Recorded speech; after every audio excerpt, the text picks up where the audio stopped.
নমস্কার বন্ধুরা, welcome back to my channel. আশা করি আপনারা সবাই ভালো আছেন। আজ একটা নতুন রেসিপি নিয়ে এসেছি। আজ বানাবো আম আর পাউরুটি দিয়ে আইসক্রিম। তার জন্য নিয়ে নিয়েছি পাউরুটি, আম, গুঁড়ো দুধ, চিনি, কনডেন্স মিল্ক, দুধ। গ্যাস জ্বালিয়ে নিয়েছি, একটা কড়াই বসিয়ে নিলাম। কড়াই দিয়ে দিচ্ছি দুধ ফুটতে শুরু করেছে। এর মধ্যে দিয়ে দেবো পাউরুটি।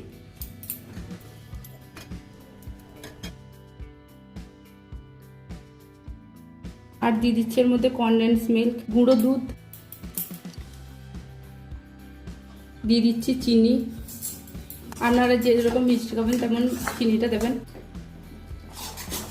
খুব ভালো করে হয়ে গেছে এই মিশ্রণটা। এটা ঠান্ডা হওয়া অবধি অপেক্ষা করবো। এটা ভালো করে কেটে নিয়েছি। এরপরে একটা স্মুথ পেস্ট তৈরি করে নেবো। তার জন্য নিয়ে নিয়েছি একটা মিক্সার গ্রাইন্ডার।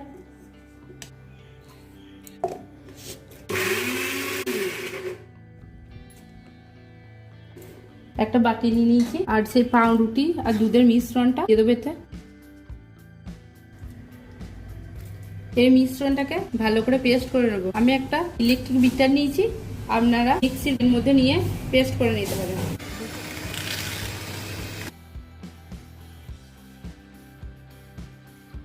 দুধ আর পাউরুটির মিশ্রণটা খুব ভালো করে ফেটানো হয়ে গেছে। এরপর পেস্ট করে রাখা আমটা দিয়ে দেবো এর মধ্যে।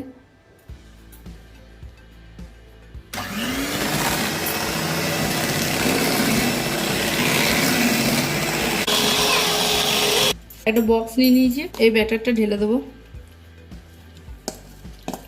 সমস্ত বাটারটা এই কন্টেনারের মধ্যে ঢেলে নিয়েছি। এর ভেতরে যদি কোনো বাবেল থাকে তার জন্য একবার দুবার ঝাঁকিয়ে নিচ্ছি। একটা পলিথিন দিয়ে এটা দেবো। এটা 2 ঘন্টার জন্য ফ্রিজে রেখে দেবো। 2 ঘন্টার পর ফিরে আসছি। 2 ঘন্টা পর চলে এলাম। এখন কেমন জমে গেছে। একটা বাটি নিয়ে নিয়েছি, এর মধ্যে ঢেলে নেবো।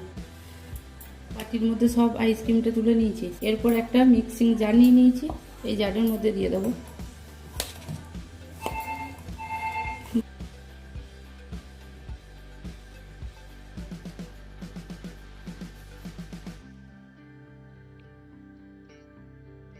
মিশ্রণটা কন্টেনারের মধ্যে ঢেলে নিয়েছি। কিছু ড্রাই ফ্রুটস কেটে নিয়েছি। আইসক্রিমটা পুরোটা কন্টেনারের মধ্যে ঢেলে নিয়েছি। ভেতরে যাতে বাবেলস না থাকে তার জন্য আবার ঝাঁকিয়ে নিলাম। আর আমি অন্য পাত্রে কিছু ড্রাই ফ্রুটস কেটে নিয়েছি, উপর থেকে ছড়িয়ে দিচ্ছি।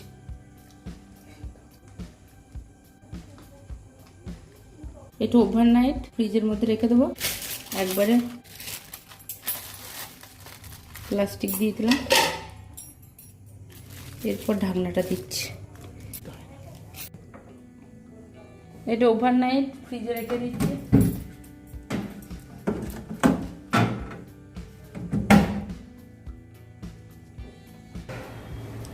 সারা রাত ফ্রিজে আইসক্রিমটা রাখার পর এখন বার করে নিই। দেখি কীরকম আইসক্রিমটা হয়েছে, আপনারাও দেখুন কত সুন্দর হয়েছে। এবার কেটে দেখাবো, কেটে দেখাচ্ছি কত সুন্দর হয়েছে।